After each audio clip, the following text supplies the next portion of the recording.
नमस्कार। जय हिंद साथियों। समाज की विकृति कितनी अधिक बढ़ गई है यह तो आप लोग जानते ही हैं। आज मैं अपना एक अनुभव शेयर करने जा रहा हूँ। समाज में आजकल जो भाई होता है या पड़ोसी होता है, उसका बहुत ज़्यादा झगड़ा, लड़ाई, मारपीट चल रहा है।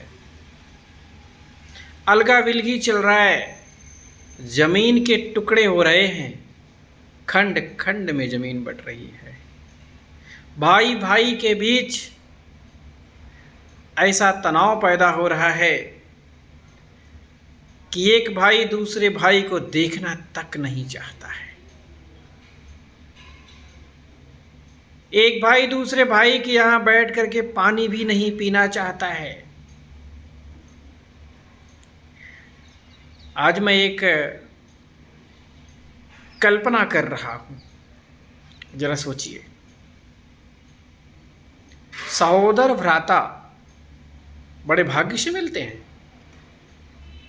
एक सगा भाई जिसकी उम्र 100 साल हुई, बड़ा भाई था, वह लड़ते झगड़ते मारपीट करते अपने छोटे भाई से और छोटा भाई उससे हमेशा परेशान रहा। और 100 साल जब उसकी उम्र हुई तो वह चला गया। इस दुनिया से जब वो गया तो थोड़े ही दिन के बाद उसका छोटा भी भाई इस दुनिया से चला गया। तो जब दोनों ऊपर जाते हैं तो दोनों क्या देखते हैं? ओहो, जिन बच्चों के लिए, जिन परिवार के लिए हम दोनों भाई आपस में लड़ रहे थे, मार काट कर रहे थे, आपसी झगड़े कर रहे थे, आपसी विवाद कर रहे थे, और सारे बच्चे तो मिल बांट करके बड़े ऐश से रह रहे हैं, खुशहाल ज़िंदगी जी रहे हैं। तो बड़ा सोचिए कि ये दोनों भाई इस पर हंसते भी हैं अपने ऊपर कि ओहो, हमने तो अपना जीवन ही गंवा दिया लड़ाई झगड़े करने में, बहस करने में, एक दूसरे से युद्ध करने में, एक एक तकनीकी अपनाने में कि कैसे किसको कितना परेशान कर दिया जाए, एक दूसरे को कैसे परेशान किया जाए। ऐसे में तो हम लोगों ने अपना जीवन व्यर्थ कर दिया, और जिसके लिए हम करते थे आज वो सारे एक होकर के बड़ी मौज मस्ती के साथ बड़ी हंसी खुशी जिंदगी जी रहे हैं। तो बड़े भाई ने कहा कि देख छोटा, तू मुझे बहुत परेशान करता था। छोटे भाई ने कहा नहीं भैया, तुम मुझे बहुत परेशान करते थे, लड़ते झगड़ते रहते थे। अब बताओ, हमने तो अपनी ज़िंदगी बर्बाद कर ली। बड़े भाई ने कहा कि हाँ छोटे, हम दोनों ने तो बहुत बुरा किया, बहुत ज़िंदगी अपनी बर्बाद की, और शायद अब जीवन तो नहीं मिलेगा, ये शरीर तो अब नहीं मिलेगी मानव की शरीर, तो क्या करें। छोटे भाई ने बड़े भाई से कहा चलो, अब जो हुआ सो हो गया, अब हम दोनों मिल करके अपने जो बच्चे पृथ्वी लोक पर हैं, हमारे गांव में, हमारे समाज में, देश में, जो हमारे जहां भी शहर में रह रहे हैं, काम कर रहे हैं, पढ़ रहे हैं, लिख रहे हैं, नौकरी बिजनेस पेशा कर रहे हैं, अपना जीवन यापन कर रहे हैं, उनके लिए ईश्वर से, इस पितृलोक से प्रार्थना करते हैं। दोनों मिल करके प्रार्थना करने लगे। आखिर क्यों? क्योंकि उनके पास इसके अलावा और कोई उपाय ही नहीं था, कोई सॉल्यूशन नहीं था।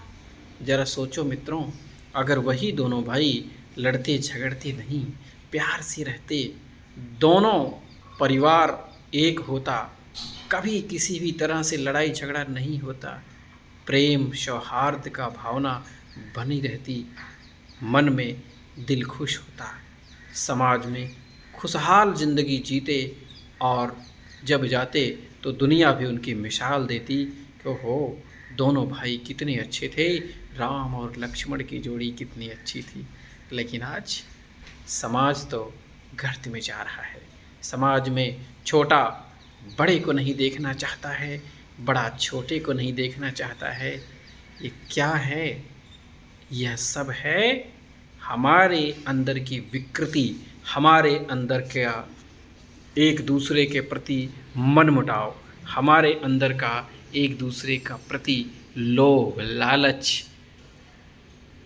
इसे छोड़ करके हम सबको ऊपर उठना होगा, भाइयों में प्रेम होना होगा, मिल करके रहना होगा, तभी यह जीवन सफल हो सकता है।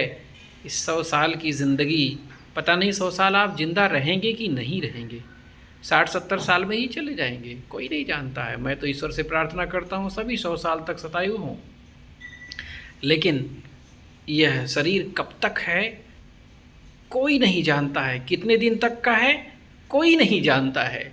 लेकिन लड़ता है, झगड़ता है, हर दिन नई नई योजनाएं बना करके एक दूसरे भाई को नीचा दिखाने की कोशिश करता है।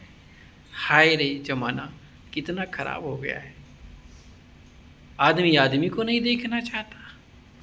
बहुत ही तकलीफ़ की बात है और बहुत ही बुरा वक्त आ गया है। सोचिए, ऊपर उठिए। इन सभी विचारों को जो मैंने बोला है, यह समाज के लिए बोला है, लोगों के लिए बोला है। ऐसा समाज में हो रहा है। इन विकृतियों से ऊपर उठ करके अगर हम समाज के लिए कुछ कर सकें तो यही हमारी ज़िंदगानी है। कब किसका ये शरीर जवाब दे दे कोई नहीं जानता है। इसलिए मेरे दोस्तों, मेरे प्यारे मित्रों, मिल जुल करके रहो, मिल बांट करके खाओ, प्यार से रहो। प्यार और प्रेम का जो माधुर्य संबंध है ना, उसके आगे कुछ भी नहीं है। ईश्वर भी प्रेम के ही भूखे हैं। तभी ईश्वर खुश होंगे जब आप प्रेम के साथ रहेंगे, एक दूसरे से मिलकर रहेंगे। लड़ने झगड़ने का झगड़ा लड़ाई छोड़ करके आगे बढ़िए। जीवन सफलता आपका इंतज़ार कर रहा है। बहुत बहुत धन्यवाद।